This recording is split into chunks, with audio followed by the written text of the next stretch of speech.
का पसंदीदा शोरूम नूरानी लिबास, a complete main store, Toli Chowki, Asif Nagar, podium mall, Malakpet and Aurangabad. Hyderabad और सिकंदराबाद का मशहूर भरोसेमंद इदारा deals done property dealing services. Fatima Shirazi homemade product इस्तेमाल करने से 1 मंथ में 10 kg तक आप अपना वजन कम कर सकते हैं। सबसे कम दाम में वेट लॉस का तरीका हमारे यहाँ मौजूद है, वो भी no side effect, no diet, no exercise के साथ। आज ही कांटेक्ट करें फातिमा शिराजी होममेड प्रोडक्ट से और अपने आप को खूबसूरत बनाएं।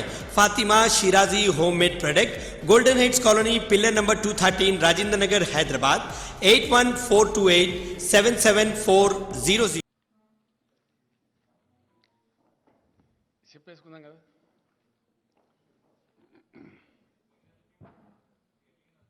ఏమంటారు?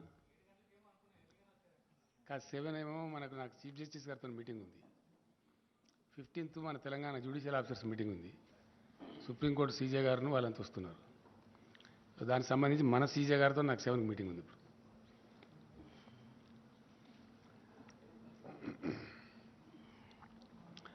ఈరోజు జరిగినటువంటి క్యాబినెట్ సమావేశంలో గతంలో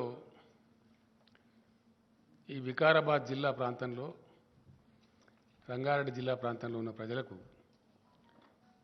ప్రభుత్వ పరంగా మేము ఇచ్చినటువంటి హామీ మేరకు జియో 111 ఎత్తేస్తూ క్యాబినెట్ డిసైడ్ చేసింది. అయితే దాని మీద చీఫ్ సెక్రటరీ గారి ఆధ్వర్యంలో కమిటీ చేసినాము. పొల్యూషన్ బోర్డు, ఈ పర్యావరణానికి సంబంధించి అటవీ శాఖ, ఇతరులందరినీ కలిపి ఎట్టి పరిస్థితులలో మూసీ నది, ఈసా నది మరియు ఆ 2 జలాశయాలు కలుషితం కాకుండా ఏ పద్ధతిలో దానికి పెట్టానో గ్రీన్ జోన్స్ కూడా డిక్లేర్ చేస్తూ, మాస్టర్ ప్లాన్ కూడా ఇంప్లిమెంట్ చేస్తూ ఆ జియో ఇంప్లిమెంట్ చేయాలని చెప్పి ఆదేశం ఇచ్చినాం. బహుశా కొద్ది రోజులలో చీఫ్ సెక్రటరీ గారు వాళ్ళందరూ సమావేశమై దానికి సంబంధించినటువంటి ఉత్తర్వులు జారీ అవుతాయి. ఇది అక్కడ ప్రాంత ప్రజలకు ఒక మంచి శుభవార్త. తర్వాత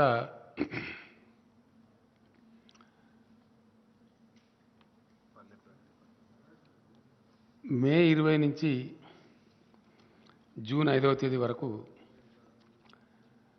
పట్టణ ప్రగతి మరియు పల్లె ప్రగతి డ్రైవ్ మళ్ళా ఒకసారి చేపట్టి చాలా ఉధృతంగా వర్షాకాలానికి ముందు చేయాల్సిన అవసరం ఉంటుంది కాబట్టి పల్లె ప్రగతి, పట్టణ ప్రగతి కూడా 20th May to June 5th అనేది అది కూడా ఈరోజు క్యాబినెట్ డిసైడ్ చేసింది.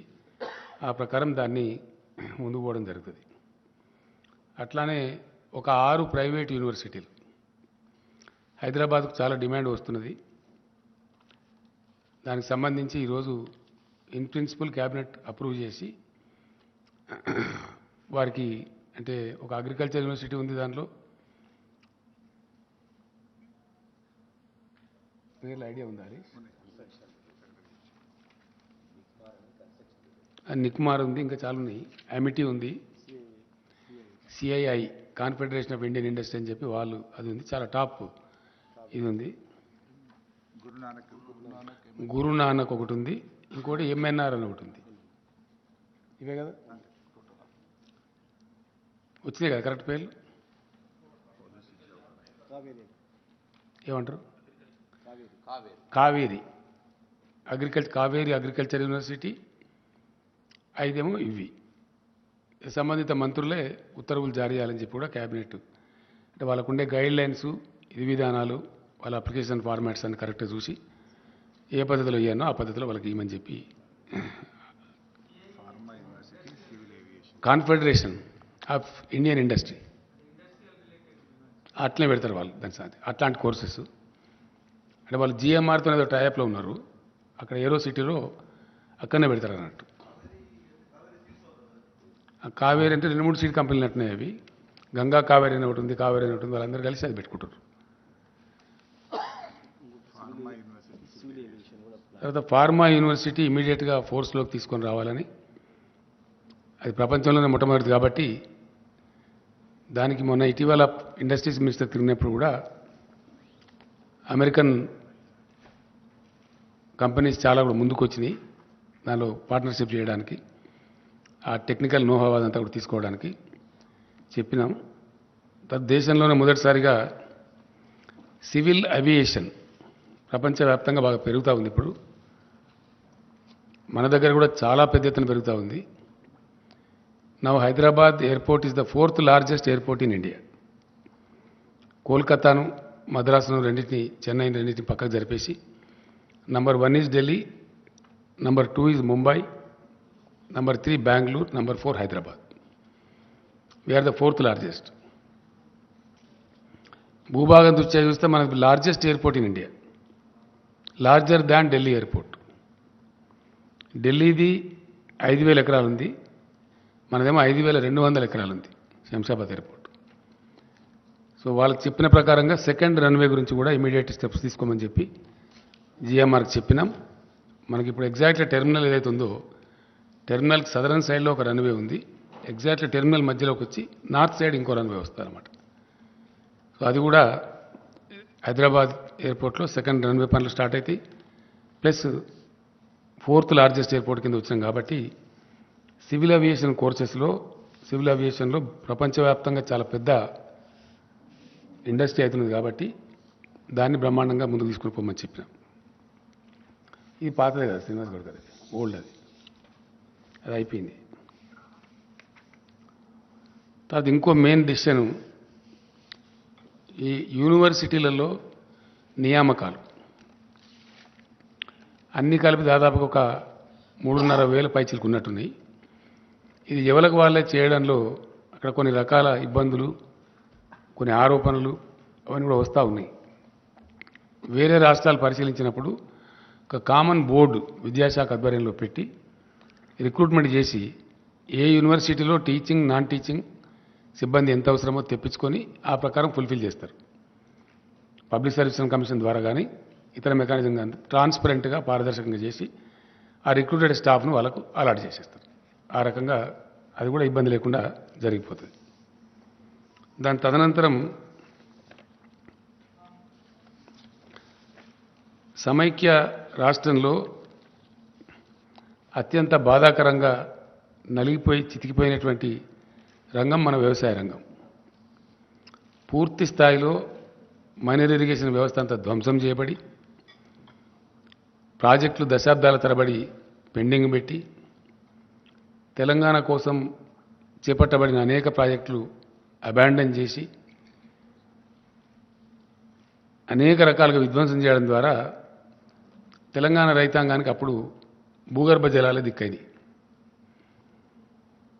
కరువులు, కాటకాలు, అనేక ఇతరత్ర దీనివల్ల తెలంగాణ గ్రామీణ ముఖ చిత్రం మొత్తం చెల్లాచెదురైపోయి రైతుల ఆత్మహత్యలు కూడా చాలా భయంకరంగా జరిగినాయి. ఆకలి చావులు కూడా చాలా జరిగినాయి. సరే, అనేక దశాబ్దాల పోరాటం తర్వాత సాధించుకోబడ్డ తెలంగాణ రాష్ట్రంలో తెలంగాణ గ్రామీణ ఆర్థిక పరిపుష్టి కోసం చాలా పకడ్బందీ ప్రణాళికతోని టీఆర్ఎస్ ప్రభుత్వం అనేక కార్యక్రమాలు తీసుకున్నది. అందులో భాగంగా వ్యవసాయంలో అద్భుతమైన ఫలితాలు సాధించే దిశగా అనేక ఉద్దీపనలు ఆ రంగానికి ప్రభుత్వం సమకూర్చడం జరిగింది. ఆ ఉద్దీపనలలో భాగంగా గతంలో ఏంటంటే 2 సమస్యలు బాగా పట్టిపీడించేటి రైతాంగాన్ని. ఒకటి నీళ్ల సమస్య, ప్రాజెక్టులు కాకపోవడం, కాలువల ద్వారా నీళ్లు రాకపోవడం, కరువు కాటకాలు సంభవించడం ఒక భాగం. రెండవ భాగం ఆ ఉన్న కొద్దిపాటి 600 నుంచి 900 ఫీట్ల లోతులోకి వెళ్ళి తీసుకునే భూగర్భ జలాలు కూడా కొద్దిపాటి అందుబాటులో ఉన్నా అవి తీసుకోవడానికి అవసరమైన కరెంటు చాలా అస్తవ్యస్తంగా ఉండి వందలు వేల సంఖ్యలో ప్రతిరోజు మోటార్లు కాలిపోవడం, తద్వారా రైతులు నష్టపోవడం, ఆ కరెంటు కోతల వల్ల వరి పంటలు ఎండిపోవడం, ఇట్లాంటి అనేక చాలా బాధాకరమైన దృశ్యాలు మనం కళ్ళారా చూసినాం. చాలా పెద్ద, అసలు సమ్మర్ వచ్చిందంటేనే ఒక భయోత్పాతమైన పరిస్థితి. రైతాంగం ఇప్పుడు కూడా అరిచేతిలో ప్రాణం పెట్టుకొని బతికే పరిస్థితులలో చాలా దీనావస్థలో ఉంది. అందువలన వ్యవసాయం చాలా ఘోరాతి ఘోరమైన పరిస్థితికి లోనైంది. దాన్ని తిరిగి పునరుజ్జీవింపజేయడానికి first step was taken by the government was mission Kakatiya. చాలా అద్భుతమైన ఫలితాన్ని ఇచ్చింది అది, చాలా చాలా అద్భుతమైన ఫలితాన్ని.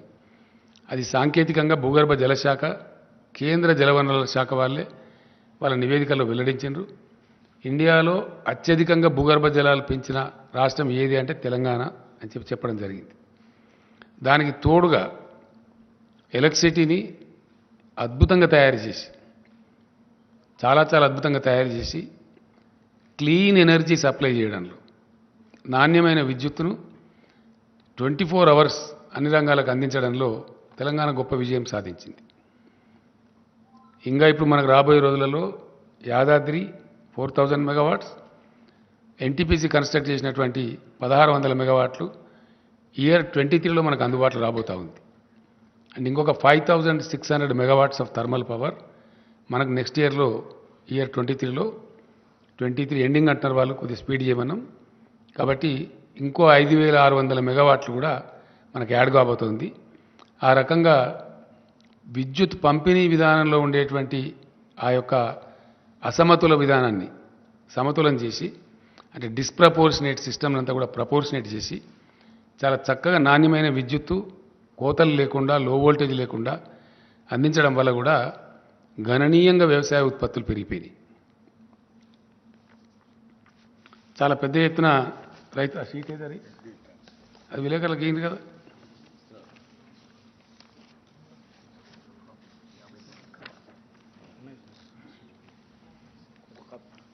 కాపీ ఏదిరా బాబు, మీ దగ్గర పెట్టుకుంటే నేను విలేకరులకు ఇవ్వాలి. కానీ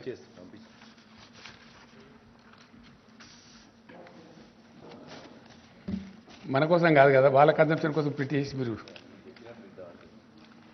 సో అట్లా జరిగింది. జరగడం ద్వారా ఏమైంది, చాలా అద్భుతమైనటువంటి వ్యవసాయ విస్తరణ జరిగింది.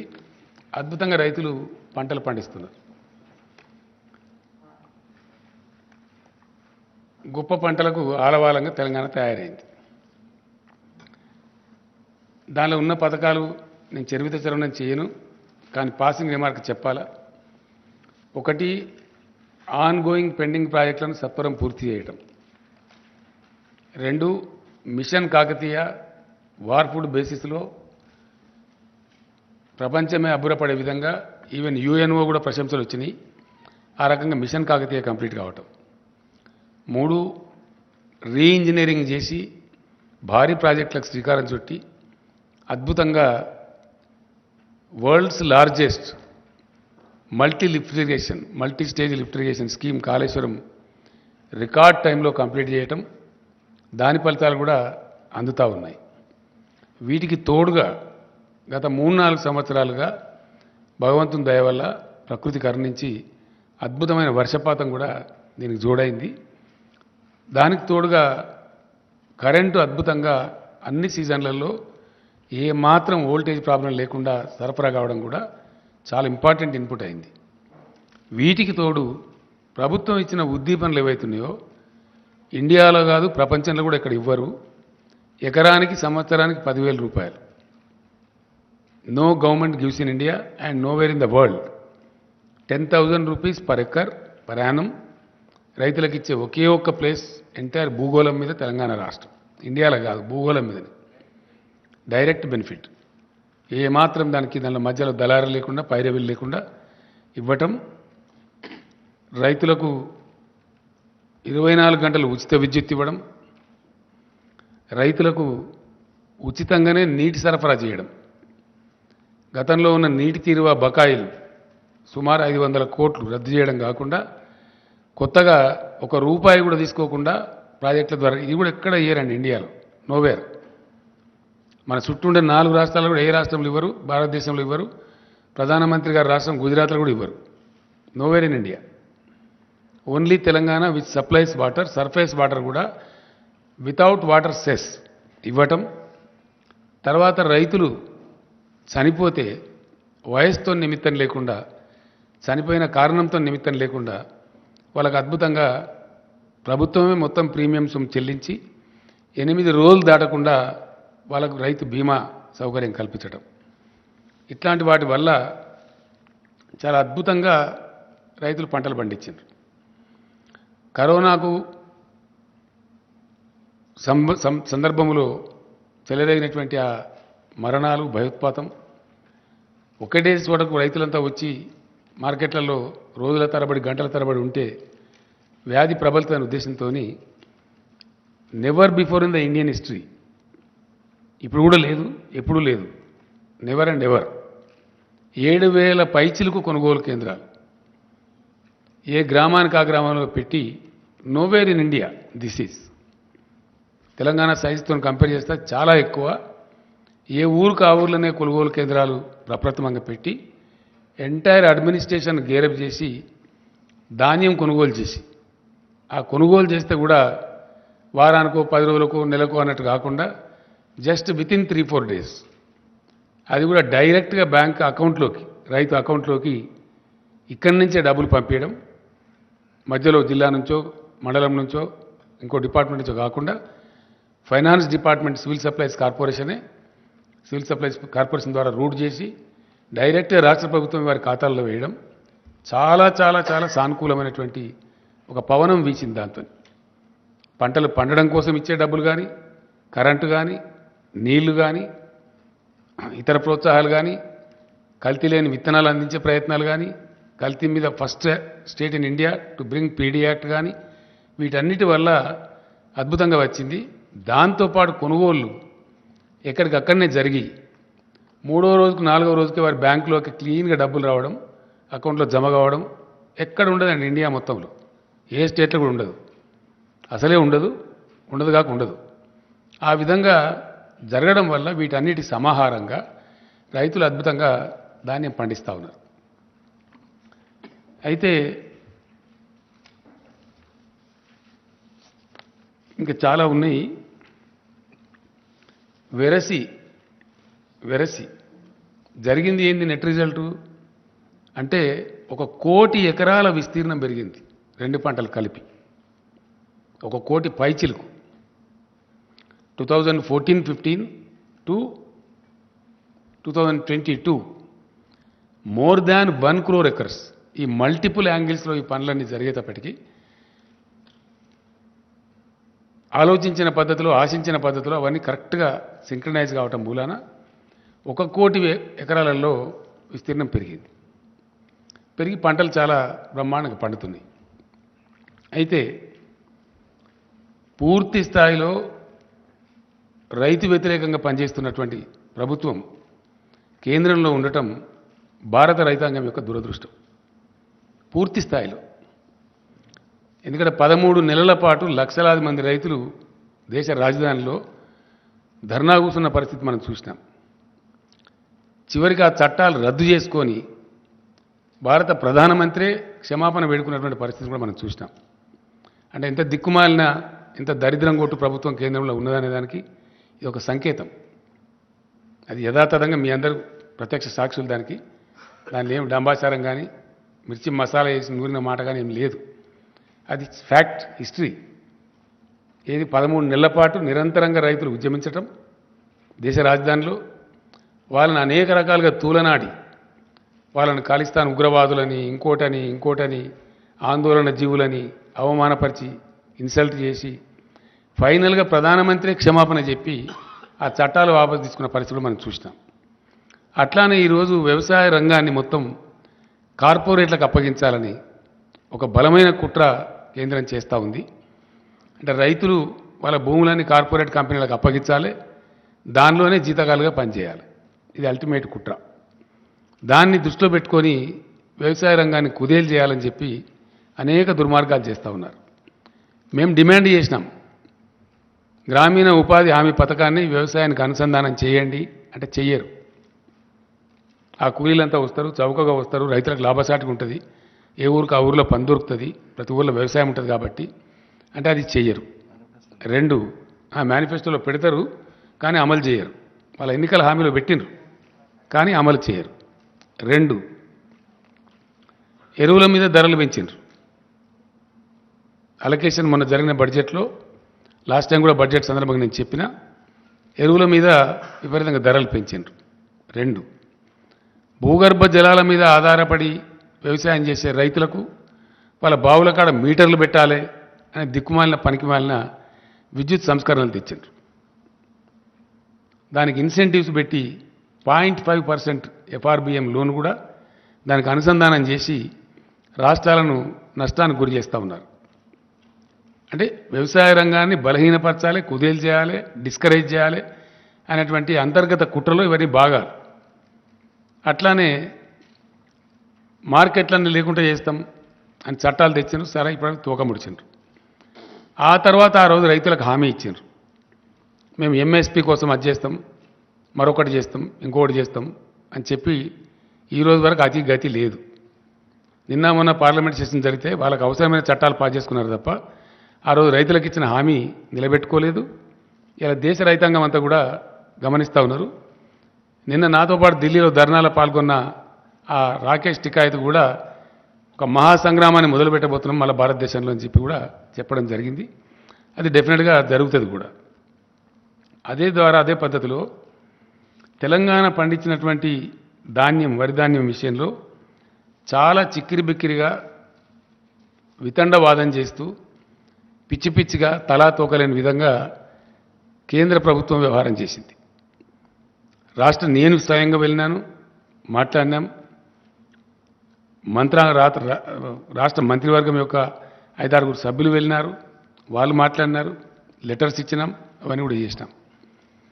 ధాన్యం కొనమంటే దాన్ని కాలుకు పెడితే మెడకు పెట్టి కాలుకు పెట్టడమే కాకుండా అతను చాలా అవమానపరిచి రైతులను మాట్లాడినాడు, రాష్ట్రాన్ని మాట్లాడినాడు. 2 విషయాలు ఏంటంటే ఎంత చీప్గా, ఎంత తెలివి తక్కువగా ఆ మంత్రికి అసలు మెదడు, జ్ఞానం, బుద్ధి ఏమైనా ఉందా లేదా కూడా అర్థం కాదు. అతను నూకలు తినడం అలవాటు చేయండి మీ రాష్ట్రానికి. మంచి ఫైన్ రైస్ పండించి అద్భుతమైన పంటను దేశానికి అన్నం పెట్టే రైతాంగానికి వాళ్ళు వడ్లు పండించి మంచి బియ్యమే దేశానికి అన్నట్టు వాళ్ళు నూకలు తినన్నట్టు. ఎంత గర్వం అండి, ఎంత అహంకారం. దేశానికి అద్భుతమైన పంట పండించి అన్నం అందించేటువంటి తెలంగాణ ప్రజలను మీరు నూకలు తినండి, నూకలు తినడం అలవాటు చేయండి అని చెప్పడం. ఇంకోటి, నేను పోయినప్పుడు ఆయన అన్నాడు, క్యా చమత్కార్ కర్ దియా భాయ్ తెలంగాణ, క్యా చమత్కార్ హో గయా అని ఒకటి. రెండవది ఇంకోటి, అతి తెలివి తక్కువగా, అంటే వాళ్ళకి తెలివి తక్కువ ఉండి ఇతరులకు కూడా తెలివి తక్కువ ఉన్నది అనుకుంటారు అన్నట్టు. అది చరిత్ర ఇడ.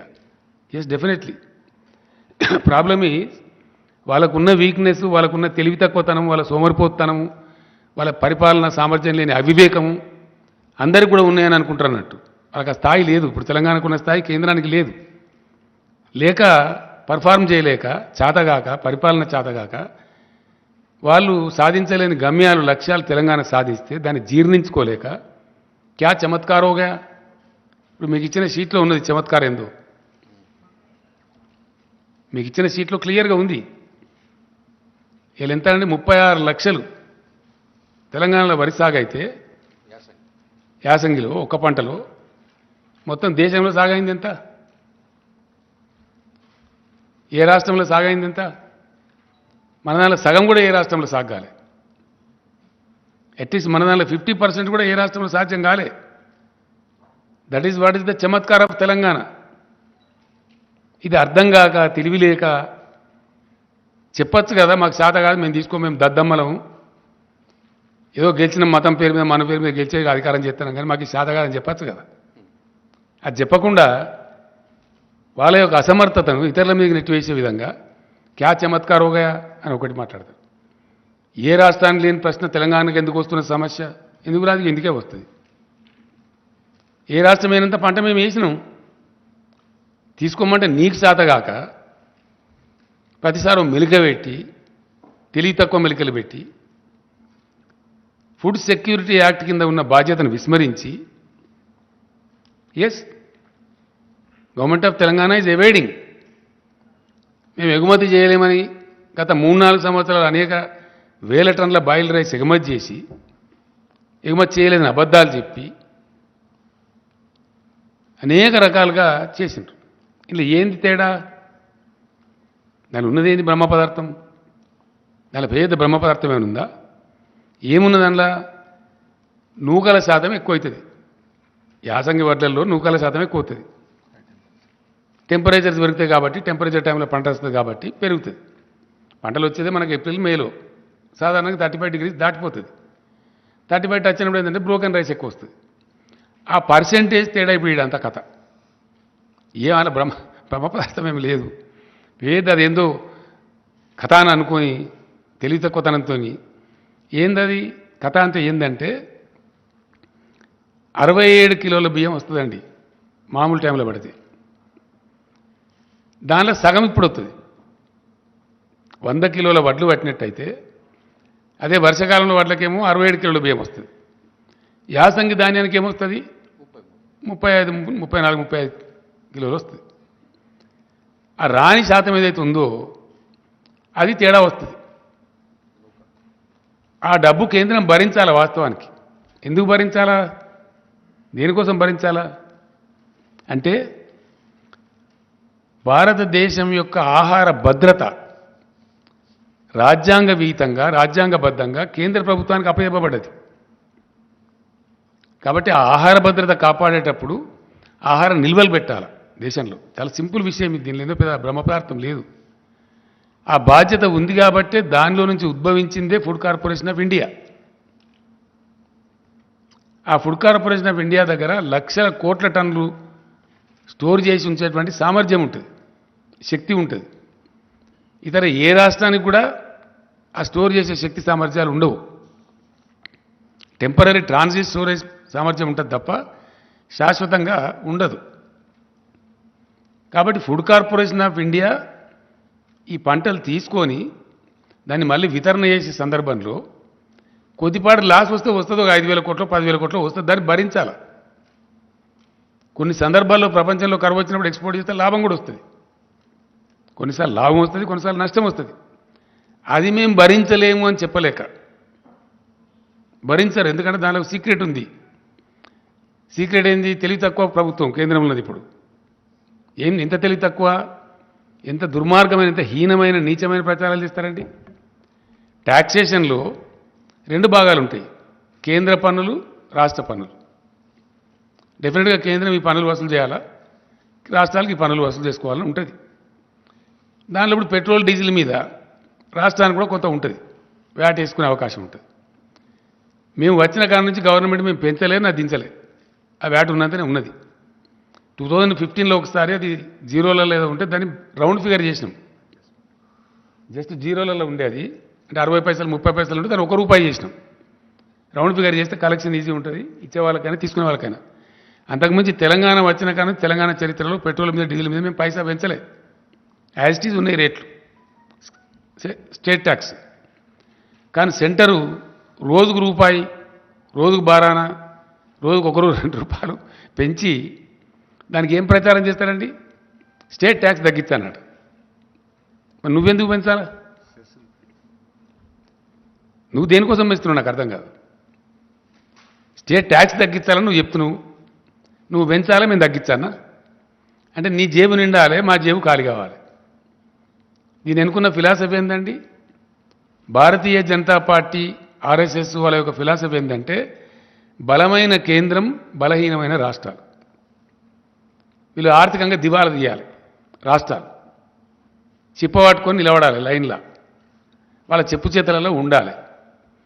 అంటే ఇది ఫెడరల్ సమాఖ్యకు పూర్తి విరుద్ధమైనటువంటి, టోటల్ అగెనిస్ట్ ఉండేటువంటి ఒక దిక్కుమాలిన సిద్ధాంతం. ప్రజాస్వామ్యం యొక్క పరిణతి, మెచ్యూరిటీ ఆఫ్ డెమోక్రసీ, ప్రజాస్వామ్య పరిణతి పెరిగిన దేశాలలో సెంటర్ నుంచి పవర్స్ డెవల్యూట్ అవుతాయి రాష్ట్రాలకు, రాష్ట్రాల నుంచి లోకల్ బాడీస్కు ట్రాన్స్ఫర్ అవుతాయి. అది టైర్ విధానం. అధికారాలను రాష్ట్రాలకు ఇవ్వాల్సింది పోయి కాంకరెంట్ లిస్టు పేరు మీద మొత్తం రాష్ట్రాల అధికారాలు కబలిస్తూ బలమైన కేంద్రం, బలహీనమైన రాష్ట్రాలు అనే ఒక సిగ్గుమాలిన సిద్ధాంతం పట్టుకొని పనికిమాలిన యాంటీ ఫెడరల్ సిద్ధాంతం చుట్టూ వేలాడుతూ కొనసాగించే దుష్ప్రచారం ఏంది? స్టేట్ ట్యాక్స్ తగ్గించమనండి, పెట్రోల్ రేట్లు తగ్గుతాయి. మరి నువ్వెందుకు వేస్తున్నావు? ఒకవేళ భారత ప్రభుత్వం యొక్క నీతి సామాన్య ప్రజలకు తక్కువ ధరలకే పెట్రోల్ డీజిల్ అందించాలని అయితే పెంచద్దు కదా. నువ్వు పెంచి రాష్ట్రాన్ని తగ్గించమని ఎట్లా అంటావు? నీకు ఏ నోరుతోనంటావు? నీ నోరా మోరా? What it is? నువ్వు పెంచకుండా ఉండి నువ్వు తగ్గించమంటే నువ్వు గొప్ప నువ్వు అవుతావు. నేను పెంచుతా, నువ్వు తగ్గియాల. ఇది నీతా? ఇటువంటి సిద్ధాంతంతో ఫుడ్ సెక్యూరిటీ బాధ్యత మీ మీద ఉండంగా కూడా దాని నుంచి తప్పించుకుంటూ, దాని నుంచి పారిపోతూ, వెన్ను చూపుతూ చేసే అరాకిరి ఏందండి? కిరికిరి ఏంటి? ఏమవుతుంది ఇప్పుడు? ఏదైతే 30% నూకలు వస్తాయో 32%, 67 సగం వస్తాయి కదా, దాని మీద వచ్చే నష్టం భరించాలి ఆ గ్యాప్. దానికి ఇంత గగ్గోలు పెట్టి గందరగోళం ఎత్తి కేంద్ర మంత్రులు ఎల్లయ్య మల్లయ్య వాడేవాడో చెప్ప వీడోడో రాను, ఇదా? ఇది ఒక గింత పెద్ద దేశాన్ని పరిపాలించే ప్రభుత్వం యొక్క నీతి? భారత రైతుల ఏడలు అవలంబించాల్సిన పద్ధతి ఇది. దీనికోసం మోరిల్లాగా నోర్లు పెట్టుకొని పచ్చి అబద్ధాలు మాట్లాడుతున్నామని తెలిసి ఆత్మవంచన చేసుకొని ఇన్ని అరుపులు పెడబొబ్బలు, ఇన్ని కథల? ఎస్, యాజ్ ఎ స్టేట్ నీ బాధ్యతను గుర్తు చేయడం మా కర్తవ్యం. It is the duty of the government of India to maintain the buffer stocks in the interest of the food security of the country, which you are forgetting, which you are escaping, which you are running away. అది గుర్తు చేయడానికి as a స్టేట్గా మేము గడబడి చేస్తాం కదా, demand చేస్తాం కదా, అడిగినాం. Final నిన్న ఢిల్లీలో పోయి కూడా ఎక్స్పోజ్ చేసినాం. భారత ప్రజల ముందు ఈ ప్రస్తుత భారత ప్రభుత్వాన్ని దోషిగా నిలబెట్టాలి. ఎస్, కాబట్టి ఆ ప్రయత్నం కోసం ఢిల్లీ పోయి కూడా నిన్న సఫిషియెంట్గా ఎక్స్పోజ్ చేసినాం 100%. అక్కడనే నేను నా ఉపన్యాసంలో కూడా చెప్పిన, నేను అడిగిన అక్కడ స్ట్రేట్గా సీరియస్ క్వశ్చన్ అడిగిన నేను, एक राज्य का छोटा सा डिफरेंस में दान खरीदने के लिए, तेलंगाना दान खरीदने के लिए क्या इतना बड़ा केंद्र सरकार के पास धन नहीं है या प्रधानमंत्री जी का मन नहीं है? ఏం లేదు, मन नहीं है. పెద్ద పెద్ద బడా బడా ఘరానా డకెయిట్ గాళ్ళు వేల కోట్లు ముంచుతారు ఒక్కొక్క బ్యాంకును. వాళ్ళని కాపాడుతుంది ప్రభుత్వం. నరేంద్ర మోడీ గారి ఘనత వహించిన ప్రభుత్వంలో అత్యధికంగా సాధించిన ప్రగతి ఏంటంటే బ్యాంకు దివాలాలు తీర్చడం, వాళ్ళు సేఫ్గా పోయి లండన్లో ఉండడం. వాళ్ళని అరెస్ట్ చేయడానికి పోతే ఇదే కేంద్ర ప్రభుత్వం పెద్దలు ఫోన్లు చేసి వాళ్ళని వాపసు పిలిపియడం. అవన్నీ ఉన్నాయి, డాక్యుమెంట్స్ వచ్చినాయి, ప్రూఫ్స్ ఉన్నాయి. త్వరలోనే వీళ్ళ మొత్తం పాపాల పుట్ట బయట పెట్టబోతాం. ఎస్, ఏవైతే లండన్లో మంచిగా పిక్నిక్లు ఉన్నారో వీళ్ళ మిత్రులు, ఈ కార్పొరేట్ గద్దలు, వాళ్ళని అరెస్ట్ చేయడానికి సిబిఐ అధికారులు పోతే వాళ్ళని వాపసు పిలిపించడంలో పేర్లు అవన్నీ ఉన్నాయి. త్వరలోనే బయట పెడతాం డాక్యుమెంట్స్, ఢిల్లీ రాజధానిలో పెడతాం. సో ఇవన్నీ చేసుకుంటూ వేల లక్షల కోట్ల రూపాయలు, ఎంతనండి ఇప్పటి వరకు 10.5 లక్షల కోట్ల రూపాయలు మాఫీలు చేశారు సావుకారులకు, సేట్లకు, బడా బడా కంపెనీలకు, ఈ బ్యాంకుల మోసాలు చేసేటోళ్లకు. ఇప్పుడు తెలంగాణలో వచ్చే డిఫరెన్స్ ఏంది? ఒక 3,000 3,500 కోట్లు వస్తుంది యాసంగి ధాన్యం మొత్తం కొంటే, అంతేనా కమలాకర్? 3 నుంచి 3,500 కోట్లు వస్తుంది. ఒక 3,500 కోట్లు 60 లక్షల మంది రైతులకు సంబంధించి, ఒక రాష్ట్రానికి సంబంధించి భరించలేని కేంద్రం ఒకడే దొంగ 21,000 కోట్లు మోసం చేస్తాడు, ఒకడు 18,000 కోట్లు చేస్తాడు. వాళ్ళని మాత్రం ఏమన్నది నిక్షేపంగా ఉంటుంది. ఒక అదానీ గ్రూప్కి ఈ మధ్య 12,000 కోట్లు మాఫీ చేశారు. ఈ మధ్యన పేపర్లోనే వచ్చింది, మీరే రాసిన వార్తలు. అది శాతనవుతుంది కానీ ఈ రైతుల కోసం ఒక 1,500 2,000 కోట్లు 3,000 కోట్లు పెట్టుమంటే అది శాత కాదు. దానికి వీరంగాలెత్తుడు, అరుపులు, పెడబొబ్బలు, కుట్రలు, అరాకిరి మాటలు, పనికిమాలిన దిక్కుమాలిన ఆరోపణలు, క్యా చమత్కారోగానుడు, రీసైక్లింగ్ చేస్తున్నారు అనుడు. రీసైక్లింగ్ చేస్తుందా గవర్నమెంట్? ఎక్కడ చేస్తారా? సాధ్యమే పనేనా? మాకేం పని లేదా? ఓ కేంద్ర మంత్రి మాట్లాడతాడు ఈ మాట, ఇంత పెద్ద భారతదేశం యొక్క మంత్రి. అంటే ఎంత నీచంగా, నికృష్టంగా రైతాంగం పట్ల, దేశ ప్రజల పట్ల ఎంత బాధ్యతారహితంగా కేంద్రం ఉన్నదనే దానికి ఇది ఒక సంకేతం. సో ఏ విధంగా ఉన్నది, ఎన్ని రకాలుగా ఉన్నది, ఎంత బహుముఖీనంగా ఉన్నది, వీళ్ళ యొక్క దుర్మార్గమైనటువంటి రైతు వ్యతిరేక విధానం అనేది ఎక్స్పోజ్ చేయాలని చెప్పి మేము సఫిషియెంట్గా చేసినాం. డెఫినెట్గా నేను ఢిల్లీలో నా స్పీచ్లో నేను చెప్పిన మీరు ఇయ్యనంత మాత్రాన హమారే కిసానోं को हम गंगा में नहीं डूब देंगे మేము ఎట్లా కాపాడుకుంటాం మీకు ఎట్లా తెలియలేదు మేము కాపాడుకుంటాం మాకు ఆ ధైర్యం ఉంది అవసరం వస్తే ఒక పూట ఉపాసం ఇంకొక ఖర్చు తక్కువ చేసుకుంటాం అని కూడా చెప్పిన నేను దాని ప్రకారంగానే ఈరోజు క్యాబినెట్లో సాకల్యంగా విషయాన్ని చర్చించినాం రైతాంగానికి మేము చెప్పినాం ఏమని వెయ్యకండి దుర్మార్గమైన కేంద్రం ఉంది చక్కదనం లేదు వీళ్ళ వ్యవహారం సరిగా లేదు కేంద్రంలో ఒక విధవ పనికిమాలిన గవర్నమెంట్ ఉంది కాబట్టి మీరు ఇతర పంటలు వేసుకోండి అని చెప్పినాం చెప్తే పాపం చాలా వరకు 20 లక్షల వ్యవసాయం తగ్గిపోయిందండి ఆల్మోస్ట్ 55 lakhs to 30 lakhs వచ్చింది అంటే 36 ఉంది దానిలో ఒక 3 లక్షలు సీడ్కి పోతుంది ఒక దాదాపు 2-2.5 లక్షలు రైతులు తినడానికి ఉంచుకుంటారు సాధారణంగా అంటే సరాసరి ఒక 20 లక్షల ఎకరాలలో వరి పంట తగ్గేయగలిగినాం మేము ఎఫర్ట్ చేసి ఆ టైంలో ఇక్కడ ఉండబడే బీజేపీ మేము కొంటాము మీరు ఎంత నెయ్యండి కేంద్రమే ఉంటుంది అని వీరంగాలు ఎత్తి ఓ దుర్మార్గమైన దుష్ప్రచారం చేశారు కొంతమంది పాపం ప్రత్యామ్నాయం లేక 100 పొలాల నుండి వాళ్ళు వేసుకున్నారు వెరసి మొత్తం మీద పంట వేసుకున్నారు వేసినారు కాబట్టి ఇప్పుడు ఈ కేంద్రం ఈ చిన్నపాటి డిఫరెన్స్ మేము భరించము మా వల్ల కాదని చేతులు ఎత్తేసారు మేము చివరి దాకా ప్రయత్నం చేసినాం ఇప్పుడు పంటలు వచ్చేస్తున్నాయి ఆల్మోస్ట్ ఫుల్ స్పీడ్లో కోతలు స్టార్ట్ అయిపోయినాయి ముమ్మరంగా కాబట్టి తెలంగాణ రైతాంగాన్ని ఫ్రీ సబ్సిడీ కోసం మేము ఇచ్చే ఖర్చు 12,000 కోట్లండి ఎలక్ట్రిసిటీ బోర్డుకు రైతు బంధు కోసం రాష్ట్ర ప్రభుత్వం చేసే ఖర్చు 15,000 కోట్లు రైతు బీమా కోసం మేము పెట్టే ఖర్చు 1,600 కోట్లు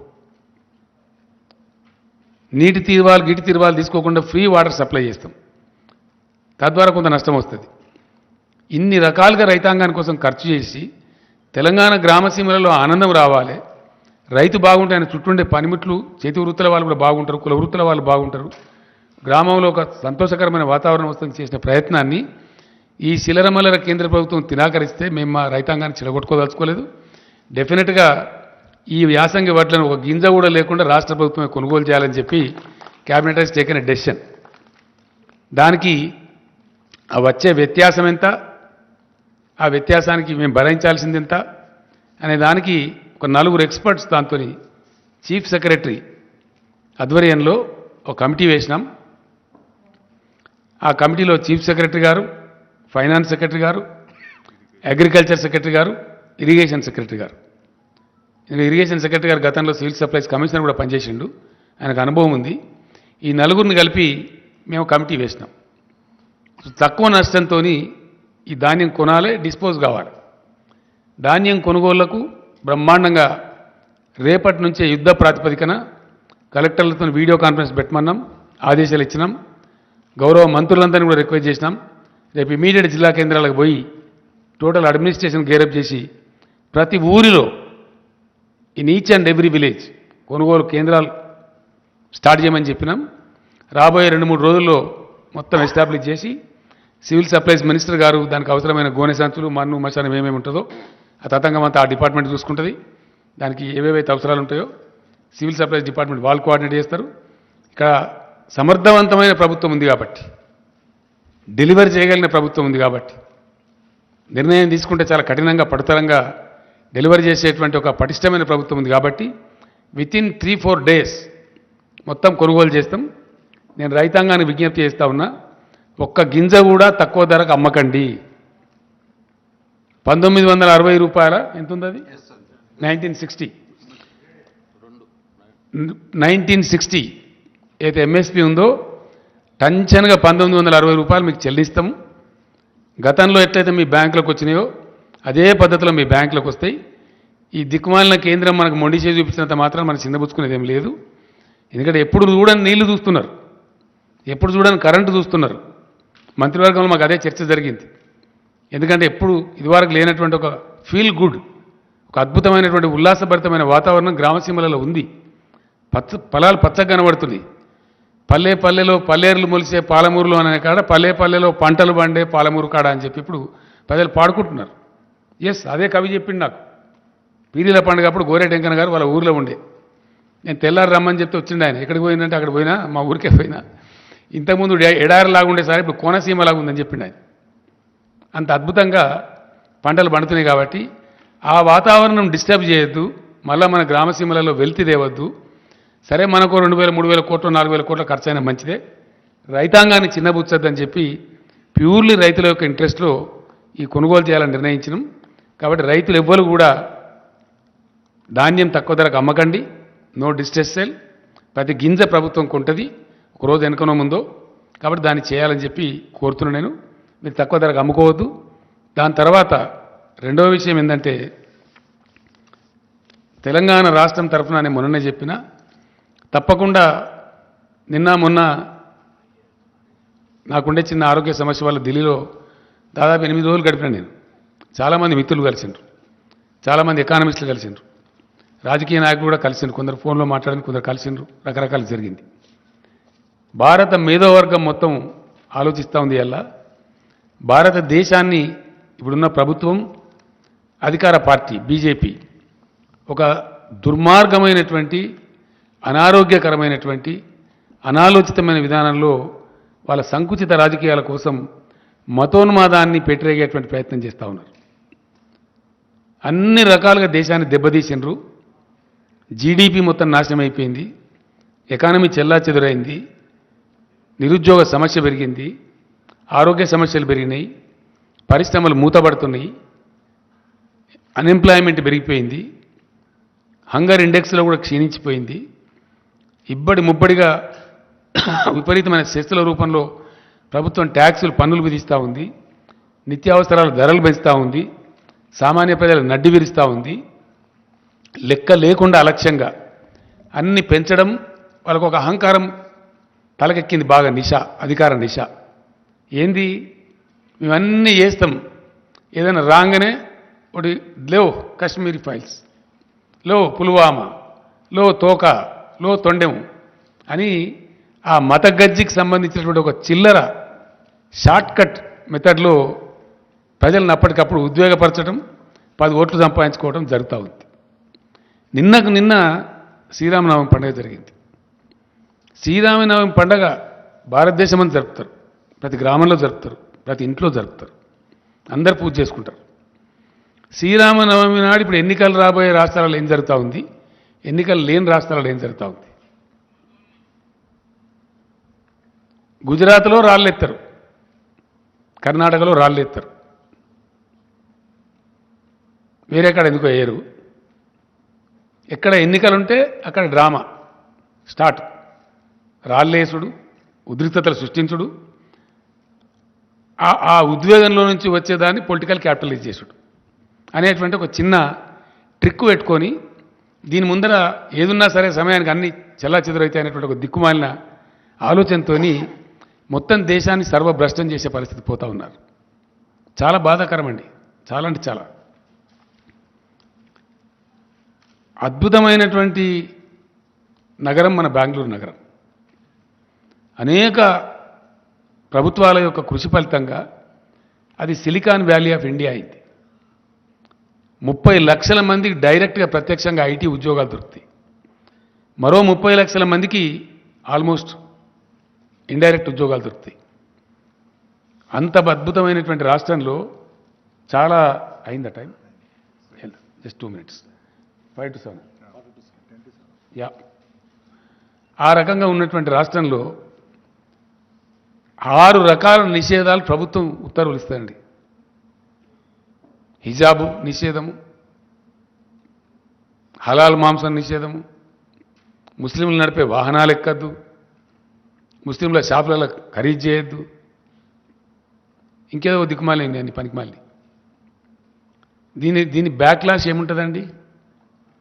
మొన్న కువైట్ దేశంలో 11 మంది పార్లమెంట్ సభ్యులు ఆ ప్రభుత్వానికి రాసిండ్రు, కిక్అవుట్.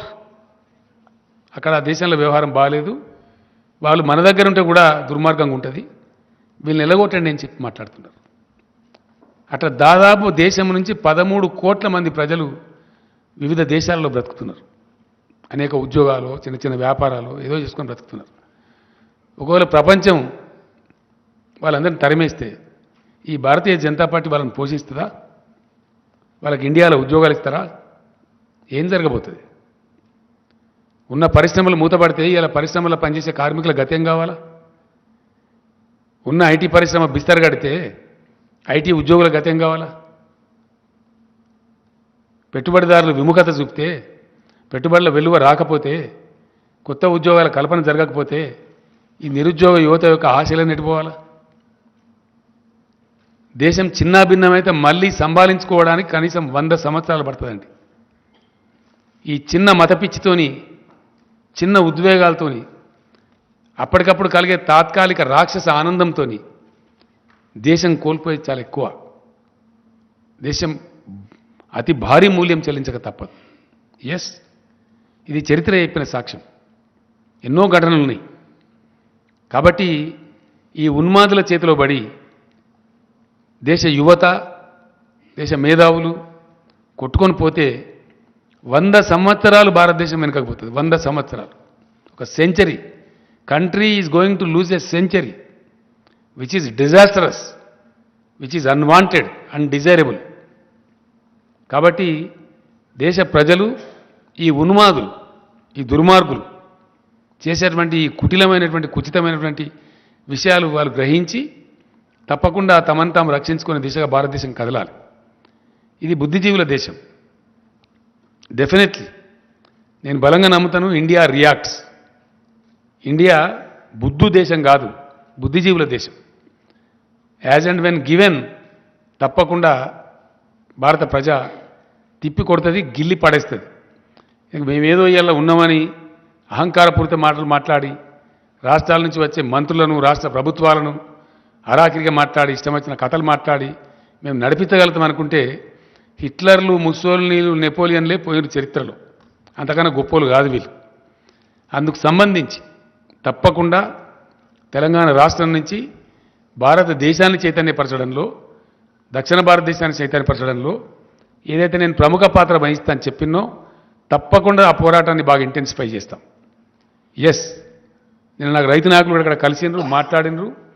భారతదేశానికి ఇవాళ భారతదేశ రైతులు ఇప్పటికే సతమతమవుతా ఉన్నారు, ఒక పర్ఫెక్ట్ పాలసీ లేక. ఆ రైతాంగానికి దిక్కు దివాణం లేకుండా అయిపోయింది. వాళ్ళని బికారులుగా చూస్తూ ఉన్నది ఈ ప్రభుత్వం, గతి లేని వాళ్ళుగా చూస్తూ ఉంది. ఏం చేస్తారు మమ్మల్ని అని అనుకుంటా ఉంది. ఏం చేసినారు? మీ మెడలే వంచి ప్రధానమంత్రితోనే క్షమాపణ చెప్పించారు. అది మర్చిపోవద్దు, జాగ్రత్త. ఇండియా రాజ్యాంగపరమైన రక్షణలు ఇస్తూ, మినిమం సపోర్ట్ ప్రైజ్కు రాజ్యాంగ రక్షణ ఇస్తూ, రైతుకు ఇంటిగ్రేటెడ్ న్యూ అగ్రికల్చర్ పాలసీ రావాలి ఈ భారతదేశంలో. ఒక integrated new agriculture policy of India రావాల్సిన అవసరం ఉంది. డెఫినెట్గా దాన్ని నేను పిలుస్తున్న ఎకానమిస్టులను కూడా చాలామందిని, అశోక్ గులాటి గారు కూడా వస్తామన్నారు, దాన్ని మొత్తం ఆ రైతు నాయకులు కూడా వస్తామన్నారు. త్వరలోనే హైదరాబాద్లో మొత్తం భారత రైతాంగానికి సంబంధించిన అన్ని రాష్ట్రాల రైతు ప్రతినిధులను, ఢిల్లీలో ఉద్యమం నిర్వహించిన రైతు సంఘాలను హైదరాబాద్కే పిలిపించి ఇక్కడ వర్క్షాప్ పెట్టి ఆ పాలసీ ఇక్కడ డిక్లేర్ చేస్తాం. గవర్నమెంట్ ఆఫ్ ఇండియా దానికి కర్మ బాగుంటే అడాప్ట్ చేస్తారు, అడాప్ట్ చేయకపోతే వీళ్ళని పక్కకు జరిపి భారత రైతాంగమే గిల్లి పారేసి ప్రత్యామ్నాయ ప్రభుత్వం తెచ్చుకుంటారు. మంచి ఆనందపూర్వకమైనటువంటి న్యూ అగ్రికల్చర్ పాలసీ ఆఫ్ ఇండియాను ఇంప్లిమెంట్ చేసుకుంటారు. అప్పుడు కలకలలాడే భారతదేశం ఉంటుంది, ఇట్లా వెలవెలవే భారతదేశం ఉండదు. రైతులు బికారులు ఉండే భారతదేశం ఉండదు, రైతులు ఇంత హీనంగా చూడబడే భారతదేశం ఉండదు. దానికోసం కూడా భగవంతుడు నాకు ఇచ్చిన సర్వశక్తులు ధారబోసి ప్రయత్నం చేస్తాం, ఆ విధంగా ముందుకు పోతాం. Thank you. No more questions today because నాకు సీజే గారితో అపాయింట్మెంట్ ఉంది. Will meet tomorrow or day after. Thank you. लड़कियों और खवातीन की पहली पसंद कच्ची शॉप, जहां आपको मिलेंगे मुख्तलिफ डिजाइन के मलबूसात। Metro pillar number B1192, left side बड़ी चौड़ी, ऑपोजिट सुल्तान बाजार पुलिस स्टेशन, हैदराबाद। पहनावा ही हर किसी की अलग पहचान होती है। अलग पहचान के लिए नूरानी लिबास लेकर आए हैं। कुर्ता पैजामा, पठानी सूट, सदरी, शेरवानी, अरबी तोप, बच्चे, बड़े और 0 साइज की सबसे बड़ी रेंज, मुनासिब तरीन कीमतों पर। शादी ब्याह हो कि ईद त्योहार, दूल्हा हो के बाराती, कपड़ों की मेयारी और इंतहाई सस्ते इंतखाब का मरकज। एतमाद से ही तो बनता है मजबूत रिश्ता। यूं ही आपने एतमाद किया बरसा बरस हम पर। नूरानी लिबास लाखों मुतमईन कस्टमर्स को आला तरीन क्लोथिंग फराहम कराते आ रहे हैं। हर तरह की सिलाई के लिए बाएतमाद नाम, हर किसी का पसंदीदा showroom. Nurani Libas, a complete main store. Toli Chowki, Asif Nagar, Podium Mall, Malakpet, and Aurangabad. Germantown Super Speciality Hospital. Dr. Mir Jawad Zar Khan, Senior Experienced Orthopedic Surgeon, Bone Fracture, Joint Replacement, Hip Replacement और Spine Surgery कामयाबी से अंजाम दे रहे हैं। इसके अलावा neuro surgery, cardiology, gynaecology, dental, general medicine, dialysis और physiotherapy जैसे शोबाजात में इंतहाई कामयाबी के साथ वाजबी फीस में इलाज किया जा रहा है। शेयरिंग और प्राइवेट रूम्स। अस्पताल में 24 घंटे MRI, CT scan, 2D digital x ray, ultrasound, operation theatre, ICU और लैब की सहूलत दस्तयाब है। आपकी उम्मीदों के ऐन मुताबिक Germanten super speciality hospital, pillar number 150, Attapur, Hyderabad. Deals Done Property and Construction Dealing Services. Experience the difference. Custom remodeling and renovation. Complete kitchen remodeling. Complete bathroom remodeling. Basement finishing and remodeling. Interior and exterior painting. Electrical installation and repair. Plumbing installation and repair. Address: Kings Colony, Shastripura, Hyderabad. Contact 984-936-3888 and 868-678-1110. Hyderabad और सिकंदराबाद का मशहूर भरोसेमंद इदारा deals done property dealing services माहिर engineers और architects की team पर मुश्तमिल गुज़िश्ता कई सालों से कंस्ट्रक्शन और रियल एस्टेट फील्ड में नुमाया खिदमात अंजाम दे रहा है। रिहायशी अपार्टमेंट, मकानात, कमर्शियल बिल्डिंग, ऑफिस, इंटीरियर्स आपकी हर जरूरत को करे पूरा। इंजीनियरिंग, डिजाइनिंग और प्लानिंग, मियारी मटेरियल आपके बजट में। Deals done property dealing services. घर बनवाना हो या खरीदना हो या फिर बेचना, आपके बजट में, आपके पसंदीदा मुकाम पर हम कराएंगे दस्तयाब। मजीद तफसीलात के लिए रब्त करिए 9849-363-888, 939-055-8802, 8686-78-110, 8919-723020। मावा मेडिकल पिछले 30 सालों से हजारों कस्टमर्स का एतमाद लिए आपके लिए लाए हैं मावा jewellers. Dubai, Turkey, Kuwait, Italian, सिंगापुरी, मद्रासी और सऊदी की प्योर ज्वेलरी, जदीद और दिलकश फैंसी डिजाइन्स की फैंसी ज्वेलरी आप ऑर्डर पर भी बनवा सकते हैं। 0% वेस्टेज, 5% मेकिंग चार्जेस, 916 KDM की हॉलमार्क ज्वेलरी।